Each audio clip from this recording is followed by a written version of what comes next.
Baik, Assalamualaikum warahmatullahi wabarakatuh.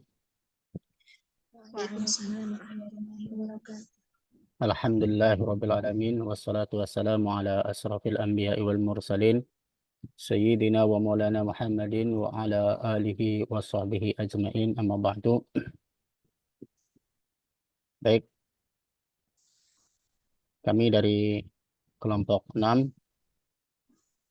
akan mempresentasikan mata kuliah sejarah perkembangan tafsir.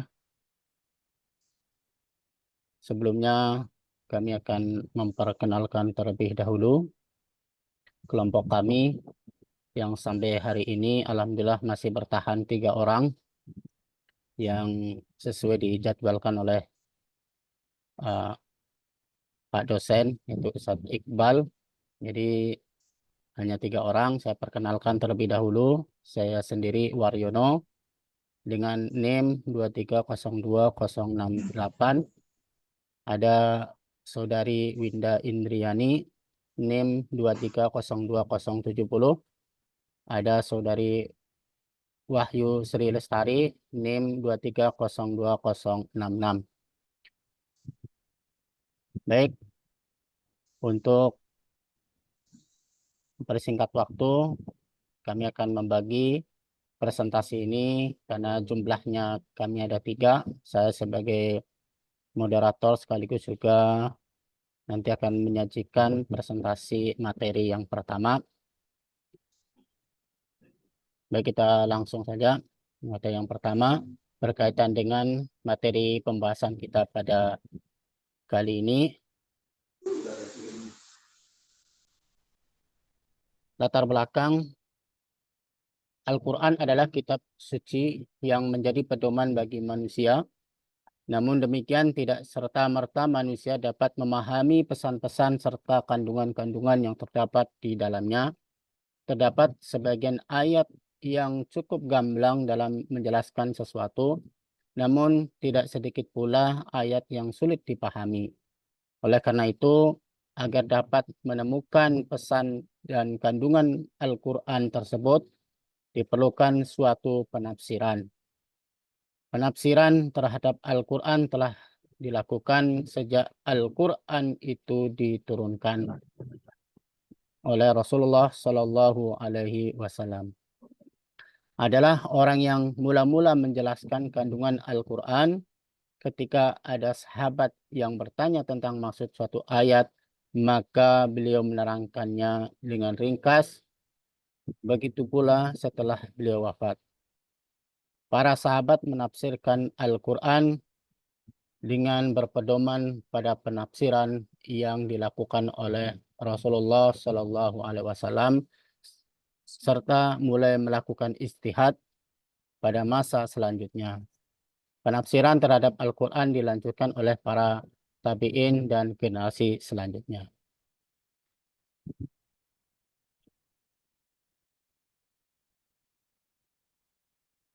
Kita langsung saja pada karakteristik tafsir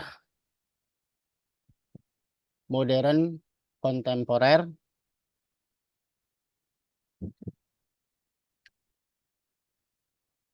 Bahwa sejarah karakteristik tafsir modern dan kontemporer, asumsi bahwa Al-Quran itu sahih li kulli zaman wa makan, menjelaskan bahwa Al-Quran adalah kitab yang tidak hanya diturunkan untuk orang-orang dahulu di zaman Rasulullah Shallallahu Alaihi Wasallam saja, tetapi akan selalu relevan dengan perkembangan zaman. Ya, prinsip-prinsip universal Al-Quran menjadi landasan untuk menjawab tantangan zaman yang bersifat temporal dan partikular. Tidak bisa dipungkiri bahwa kajian terhadap Al-Quran memang suatu hal yang luar biasa. Kajian-kajian tersebut tidak hanya dilakukan oleh insider saja, tetapi juga dilakukan oleh para outsider yang tertarik mengkajinya karena apresiasi Barat yang menganggap Islam sebagai fenomena dunia. Nah, terhadap beberapa argumen dari para penggiat tafsir tentang karakteristik tafsir modern dan kontemporer, Di antaranya yang dijelaskan oleh Abdul Mustaqim sebagai berikut. Yang pertama, memposisikan Al-Quran sebagai kitab petunjuk. Upaya ini disebabkan kegelisahan Muhammad Abduh terhadap karya penafsiran. Ya, terhadap karya penafsiran masa lalu yang telah ada. Abduh menganggap produk-produk tafsir tersebut kehilangan fungsinya sebagai kitab petunjuk bagi manusia. Sebagian karya tafsir dinilai olehnya banyak menaruh perhatian pada pengertian kata-kata semata dan cenderung menjadi semacam latihan praktis di bidang kebahasaan. Bukan sebagaimana mestinya. Namun demikian, Abduh mengecualikan beberapa produk tafsir yang disebut olehnya sebagai produk tafsir yang bisa dipercaya. Ya, seperti karya At-Tabari, Azam Kasyari, Al-Qurtubi, dan lainnya. Dalam rangka memposisikan Al-Quran sebagai petunjuk, maka para penggiat tafsir modern dan kontemporer tidak lagi memahami Al-Quran sebagai wahyu yang mati, tetapi mereka menganggapnya sebagai sesuatu yang hidup, yang bertujuan mengungkap kembali apa yang telah terbaca dari teks. Kemudian yang selanjutnya bersifat hermeneutis. Ya, diartikan sebagai proses mengubah sesuatu dari ketidaktahuan menjadi mengerti. Ya, paradigma tafsir modern dan kontemporer cenderung bernuansa hermeneutik serta menekankan pada aspek epistemologi metodologis. Ya, suatu permasalahan harus senantiasa diarahkan bagaimana agar teks tersebut senantiasa selalu dapat dipahami dalam segala konteks yang berbeda-beda. Nah, selanjutnya, kontekstual dan berorientasi pada spirit Al-Quran. Dalam kaitan kontekstual, para mufassir kontemporer mencoba melihat apa yang ada di balik teks Al-Quran. Mereka tidak serta-merta hanya menerima makna literal dari Al-Quran, tetapi berusaha melihat lebih jauh terkait yang ingin dituju oleh ungkapan literal pada ayat Al-Quran. Jadi para mufassir kontemporer berusaha mencari nilai universal Al-Quran yang tidak selalu tertuang secara eksplisit, namun acap kali dipahami secara implisit yang hanya bisa didapatkan jika pemahaman terhadap Al-Quran dilakukan secara komprehensif. Nah, kemudian yang selanjutnya, ilmiah, kritis, dan non-sektarian. Jadi penafsiran kontemporer dikatakan ilmiah karena produk tafsirnya dapat diuji. Ya, berdasarkan konsistensi metodologi dan siap menerima kritik dari komunitas akademik. Dikatakan kritis dan non-sektarian karena pada umumnya para penggiat tafsir kontemporer tidak terkurung oleh mazhab tertentu. Jadi inilah pembahasan ini, presentasi yang saya sampaikan. Selanjutnya Saudari Winda dipersilahkan.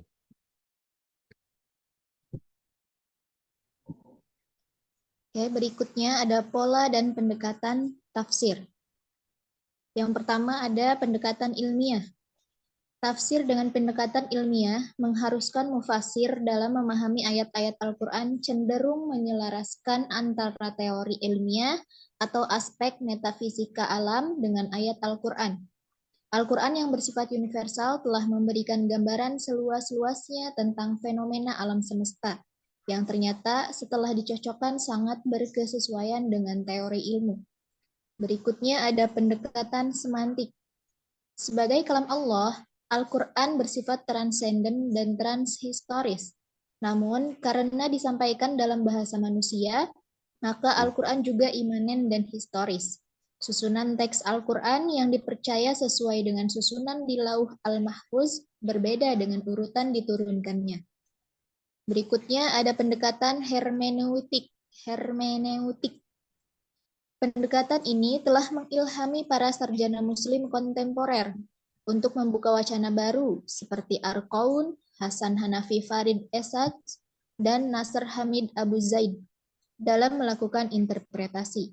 Konsekuensi dari model hermeneutik dalam menafsirkan Al-Quran tidak hanya mengandalkan perangkat keilmuan seperti yang digunakan para penafsir dulu, seperti ilmu nahwu, shorof, usul fikih, dan balaghah, tetapi diperlukan ilmu-ilmu lain seperti teori sosiologi, antropologi, filsafat ilmu, sejarah, gender, dan sebagainya. Metode hermeneutik yang dikembangkan oleh para penafsir kontemporer itu pun sangat beragam. Keberagaman ini muncul bukan hanya karena semakin terbukanya umat Islam terhadap gagasan-gagasan yang berasal dari luar, seperti isu tentang HAM, gender, demokrasi, civil society, pluralisme, dan sebagainya. Namun juga karena adanya dinamika dan kesadaran pada mereka akan kekurangan-kekurangan metode dan pendekatan yang ada selama ini. Selanjutnya, pendekatan ilmu-ilmu sosial. Pendekatan ini sebenarnya tidak terlalu baru. Pendekatan ini sudah dikenal di awal abad modern yang lalu. Persentuhan dengan peradaban barat disebut-sebut sebagai stimulus lahirnya pendekatan ini dalam dunia Islam. Kemampuan para penafsir kontemporer dalam memahami ilmu-ilmu sosial dijadikan modal untuk memahami gejala-gejala keagamaan yang sejauh ini hanya didasarkan pada ilmu-ilmu agama. Mereka tampaknya sangat menyadari bahwa ilmu sosial yang berasal dari barat itu sangat penting untuk memahami atau mengkritik gejala agama yang ada dalam dunia Islam selama ini. Selanjutnya ada pendekatan yang bersifat mengarah pada pembebasan. Contoh dari pendekatan ini seperti pendekatan feminisme atau gender. Gender sebagai gejala sosial dapat diartikan sebagai pembagian peran manusia berdasarkan jenis kelamin. Tujuan perjuangan feminisme pada umumnya mencapai kesetaraan, harkat, dan kebebasan perempuan dalam memilih untuk mengelola kehidupan tubuhnya, baik di luar maupun di dalam rumah tangga. Namun sebagaimana yang dikatakan persoalan mendasar dalam membahas isu-isu gerakan feminisme adalah tentang posisi perempuan dalam tafsir Al-Quran adalah masih adanya kesenjangan antara tataran ideal normatif yang diajarkan Al-Quran dengan tataran tafsir yang historis empiris. Jika di dalam tataran normatif idealis, kaum perempuan dipandang setara dengan laki-laki, namun pada tataran historis empiris, posisi perempuan relatif belum setara dengan laki-laki. Peranan perempuan terasa masih terpinggirkan. Ini berarti masih ada kesenjangan antara yang semestinya normatif dengan yang senyata. Selanjutnya ada pendekatan pluralisme agama. Budi Munawar Rahman menyimpulkan bahwa filsafat atau teologi pluralisme dan dialog antar umat beragama mensyaratkan dialog antar umat beragama sebagai elemen penting dalam berinteraksi dengan agama-agama lain. Dialog ini bukan bertujuan menciptakan satu agama tunggal dan final, melainkan memperkaya dan merayakan keberagaman yang semakin berkembang dan berarti dalam agama-agama. Dialog kolerasi ini harus disertai dengan tanggung jawab global. Oleh karena itu, pendekatannya bukan eklesiosentris, kristosentris, atau teosentris, melainkan soterosentris, berpusat pada keselamatan yang didasarkan pada dasar yang sama, yaitu tanggung jawab global terhadap kesejahteraan manusia dan lingkungan. Berikutnya, ada metode penafsiran pada masa kontemporer. Yang pertama, pendekatan ilmiah. Penafsiran di era modern kontemporer menggunakan pendekatan ilmiah yang ketat dengan menerapkan prinsip-prinsip metodologi penelitian akademik. Yang kedua ada interdisipliner. yaitu cara pandang yang melibatkan transfer suatu disiplin akademik ke dalam disiplin akademik lainnya untuk menyelesaikan suatu masalah tertentu melalui pendidikan, penelitian, dan pengabdian pada masyarakat. Yang ketiga, kontekstualisasi, yaitu penafsiran yang berfokus pada memahami makna ayat dalam konteks sosiohistoris dan budaya di mana Al-Quran diturunkan. Berikutnya ada ulama-ulama tafsir terkenal yang akan dilanjutkan oleh Saudari Wahyu Sri Lestari. Kepadanya, persilahkan. Baik, terima kasih. Selanjutnya yaitu ulama-ulama tafsir terkenal. Yang pertama kita masuk kepada Muhammad Abduh, yaitu seorang reformis Mesir yang dikenal dengan pemikirannya yang progresif dan interpretasi modernis terhadap Islam. Karya tafsirnya yang terkenal adalah Tafsir Al-Manar yang disusun bersama muridnya yaitu Rashid Ridha. Adapun biografi singkat beliau yaitu nama lengkapnya adalah Muhammad Abduh dan beliau lahir pada tanggal 1 Januari 1849 di Mahallat Nasr, Delta Nil, Mesir. Kemudian beliau wafat pada tanggal 11 Juli 1905 di Alexandria, Mesir. Pendidikan dan karir awal, Muhammad Abduh ini lahir di sebuah keluarga petani sederhana. Ia menerima pendidikan awal di desa kelahirannya sebelum melanjutkan studi di Universitas Al-Azhar di Kairo, salah satu institusi pendidikan Islam tertua dan paling bergengsi di dunia. Di Al-Azhar, Muhammad Abduh ini mempelajari berbagai disiplin ilmu agama dan akhirnya meraih gelar ulama. Kemudian guru dan pengaruh yang mempengaruhi Muhammad Abduh ini. Jadi Muhammad Abduh ini sangat dipengaruhi oleh gurunya yang bernama Jamal ad-Din Al-Afghani, yaitu seorang pemikir Islam dan reformis yang terkenal dengan gagasan pan-Islamisme. Kemudian karir dan karyanya.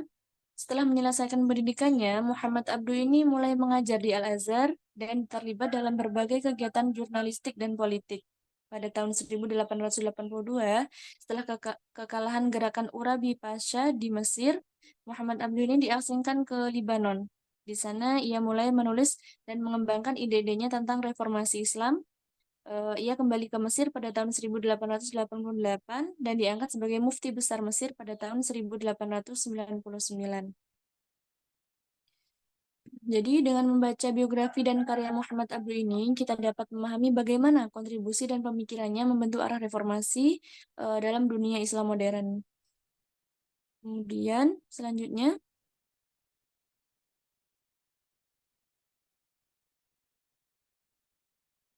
yang kedua yaitu Rashid Ridha. Rashid Ridha ini merupakan murid daripada Muhammad Abduh. Ia melanjutkan karya gurunya dengan menyusun tafsir Al-Manar.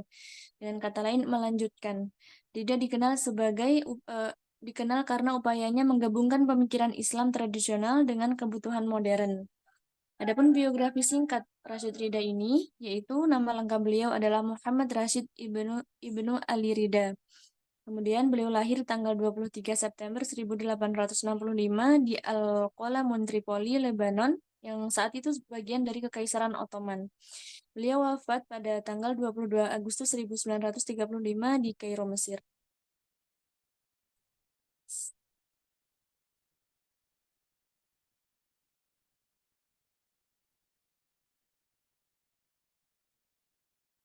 Karir dan karyanya. Rashid Ridha ini terkenal sebagai salah satu murid utama Muhammad Abduh dan sebagai penerus ide-ide reformasi Muhammad Abduh setelah wafatnya. Ia mendirikan dan mengedit majalah Al-Manar yang menjadi platform utama untuk menyebarkan ide-ide reformasi Islam. Melalui Al-Manar ini, Rashid Ridha mengadvokasi pentingnya kembali ke Al-Quran dan Sunnah serta penggunaan ijtihad atau penafsiran independen untuk memecahkan masalah-masalah kontemporer. Karya tafsir utama Rashid Ridha ini adalah Tafsir Al-Manar yang ia mulai bersama Abduh dan dilanjutkan setelah kematian gurunya. Tafsir ini menekankan pendekatan rasional dan kontekstual terhadap Al-Quran dengan tujuan menjawab tantangan-tantangan modern yang dihadapi umat Islam. Jadi, Rashid Ridha ini adalah tokoh sentral dalam sejarah pemikiran Islam modern yang berusaha menjembatani tradisi dan modernitas, serta mempromosikan sebuah visi Islam yang dinamis dan relevan untuk menghadapi tantangan-tantangan kontemporer. Selanjutnya,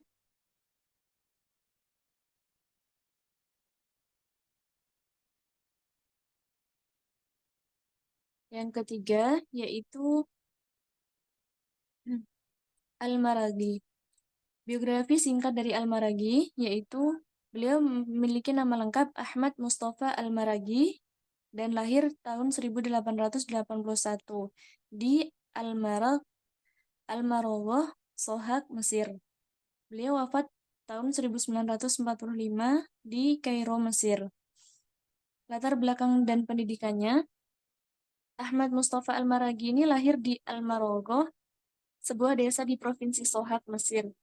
Dia berasal dari keluarga ulama yang memberikan dasar pendidikan agama yang kuat sejak dini.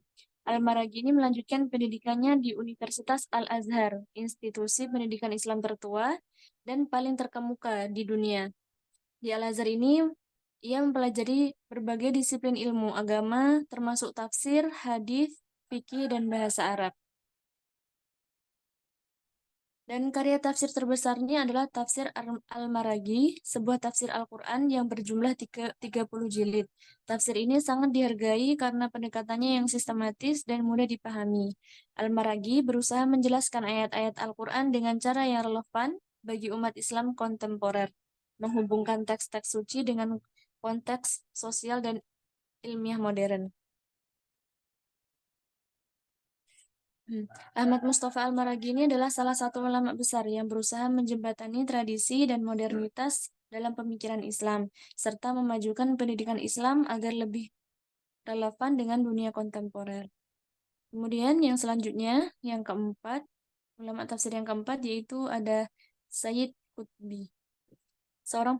Beliau adalah seorang pemikir Islam dari Mesir yang menulis tafsir terkenal berjudul Fi Zilal Al-Quran, di bawah naungan Al-Quran, yang artinya di bawah naungan Al-Quran. Tafsir ini berfokus pada pesan sosial dan politik Al-Quran. Biografi singkat beliau bernama Sayyid Qutbi Ibrahim Hussein Sadili dan lahir pada tanggal 9 Oktober 1906 di Musha, Ashut, Mesir. Beliau wafat pada tanggal 29 Agustus 1966 di Kairo, Mesir. Latar belakang dan pendidikannya, Sayyid Qutbi ini lahir di desa Musha di Provinsi Ashut, Mesir. Ia berasal dari keluarga yang taat beragama dan menerima pendidikan dasar di desa kelahirannya. Qutbi ini melanjutkan pendidikannya di Kairo, di mana ia belajar di Dar al-Ulum, sebuah institusi yang menggabungkan pendidikan Islam tradisional dengan kurikulum modern. Qutbi ini lulus pada tahun 1933 dan mulai bekerja sebagai guru dan penulis. Seperti yang dijelaskan di atas tadi, karya yang paling terkenal dari ulama ini adalah Fi Zilal Al-Quran, yang artinya di bawah naungan Al-Quran, yang merupakan interpretasi ekstensif terhadap Al-Quran. Tafsir ini tidak hanya menjelaskan teks Al-Quran, tetapi juga menerapkan prinsip-prinsipnya untuk menjawab tantangan-tantangan modern yang dihadapi umat Islam. Selain Fi Zilal Al-Quran, karya lain yang sangat berpengaruh adalah Mu'allim fi At-Tariq, atau petunjuk jalan, yang dianggap sebagai manifestornya.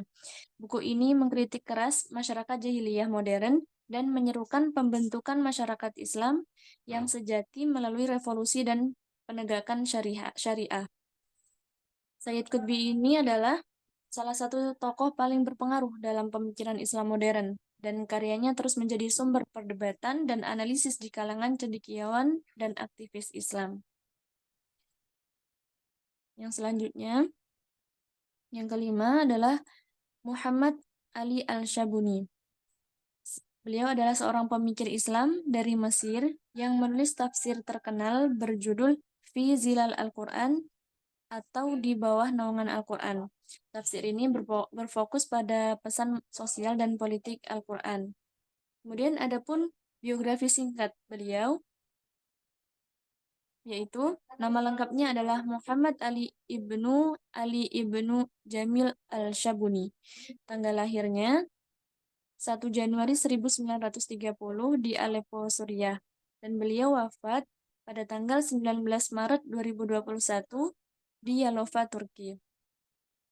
Latar belakang dan pendidikannya, Muhammad Ali Al-Sabuni ini lahir di Aleppo, Suriah dalam keluarga yang taat beragama.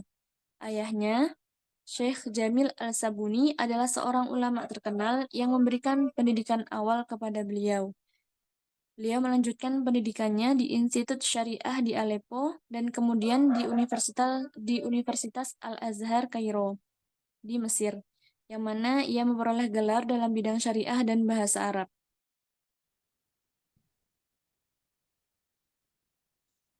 Baik, selanjutnya karir dan karya beliau.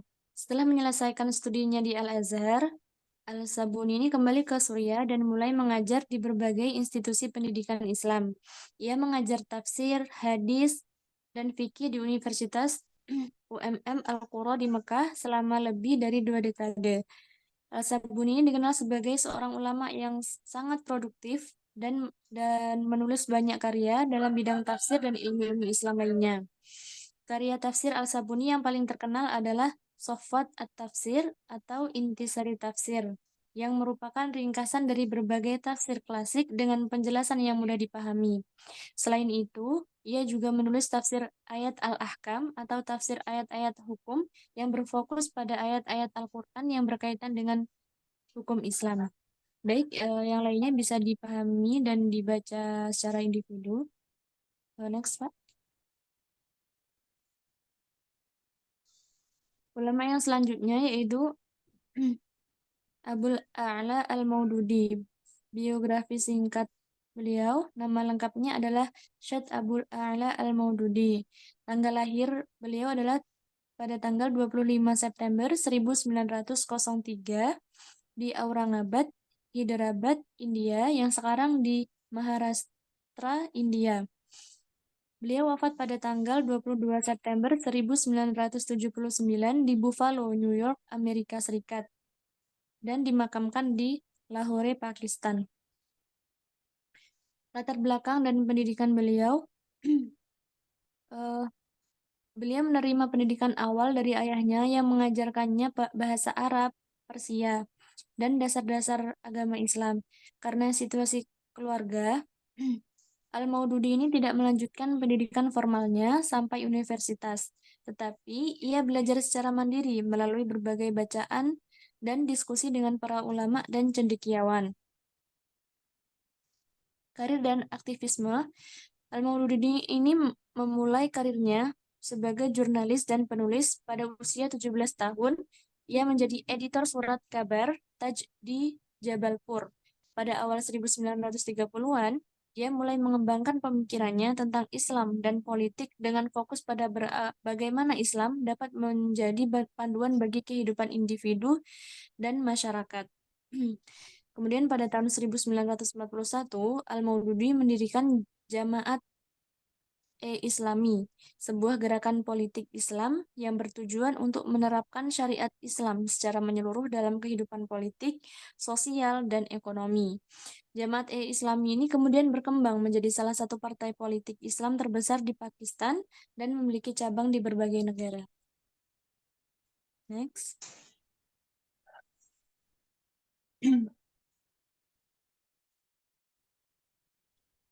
Karya dan pemikiran. Al-Maududi ini menulis lebih dari 120 buku dan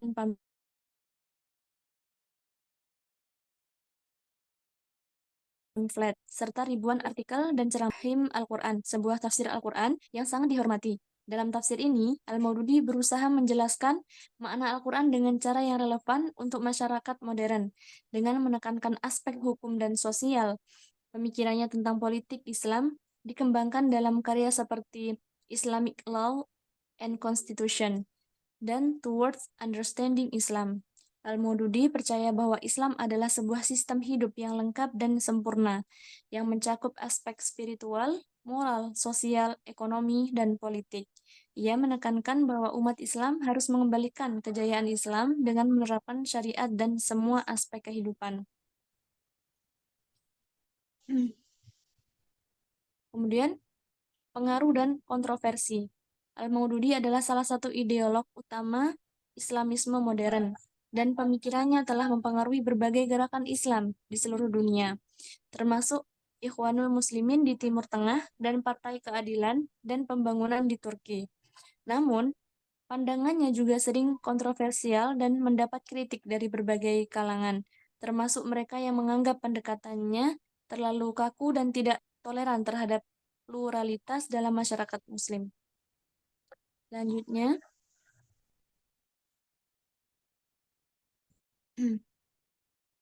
baik, selanjutnya ulama yang terakhir yaitu Mahmud Shaltut ya. Afwan, ini sebenarnya terdapat kesalahan penulisan. Biografi singkat beliau memiliki nama lengkap Mahmud Shaltut dan lahir pada tanggal 23 April 1893 di Minya, Mesir. Beliau wafat pada tanggal 13 Desember 1963 di Kairo, Mesir. Latar belakang dan pendidikan, Mahmud Shaltut ini memulai pendidikan dasarnya di sekolah-sekolah agama setempat dan melanjutkan pendidikannya di Universitas Al-Azhar, salah satu institusi pendidikan Islam tertua dan paling terkemuka di dunia. Di Al-Azhar, Shaltut menunjukkan kecermalangannya dalam studi agama dan lulus dengan predikat tertinggi. Selanjutnya, karir dan karya. Setelah menyelesaikan studinya, Mahmud Shaltut mengajar di Al-Azhar dan aktif dalam berbagai upaya pembaruan dan reformasi pendidikan di universitas tersebut. Ia berperan penting dalam mengembangkan kurikulum yang lebih modern dan relevan dengan kebutuhan zaman sambil tetap menjaga kesetiaan pada tradisi Islam. Pada tahun 1958, Shaltut diangkat sebagai Syekh Al-Azhar, posisi tertinggi di universitas tersebut. Dalam perannya sebagai Syekh Al-Azhar, ia melanjutkan upaya-upayanya untuk memperbarui dan memperbaiki sistem pendidikan Islam, serta mempromosikan pemahaman Islam yang moderat dan inklusif. Salah satu karya Shaltut ini yang paling terkenal adalah Tafsir Al-Quran Al-Karim, sebuah tafsir Al-Quran yang ditulis dengan gaya yang jelas dan mudah dipahami. Karya ini menekankan pentingnya memahami konteks sejarah dan linguistik dari teks-teks suci, serta relevansinya untuk masalah-masalah kontemporer. Yang lainnya mungkin bisa dibaca sendiri, kemudian kita masuk ke pengaruh dan warisan. Mahmud Shaltut ini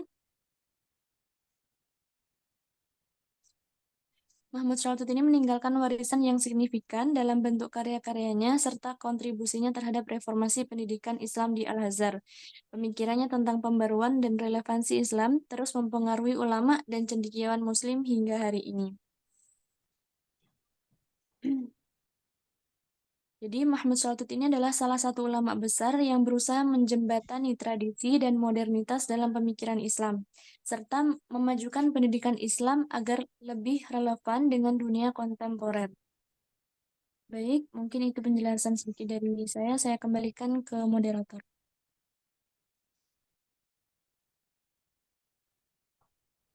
Baik, terima kasih. Jadi inilah presentasi dari kelompok kami, yaitu kelompok 6, dengan judul presentasi tafsir di masa modern kontemporer 1800 hingga sekarang. Sebelumnya kami mohon maaf sudah tentu dalam penyampaian presentasi kami banyak salah dan khilaf. Kami mohon maaf kepada terutama pada Pak dosen, itu Ustadz Iqbal, dan lebih umumnya kepada rekan-rekan mahasiswa seluruhnya. Akhirnya presentasi ini kami tutup dengan lafal wabillahi taufiq wal hidayah. Wassalamualaikum warahmatullahi wabarakatuh. Waalaikumsalam warahmatullahi wabarakatuh.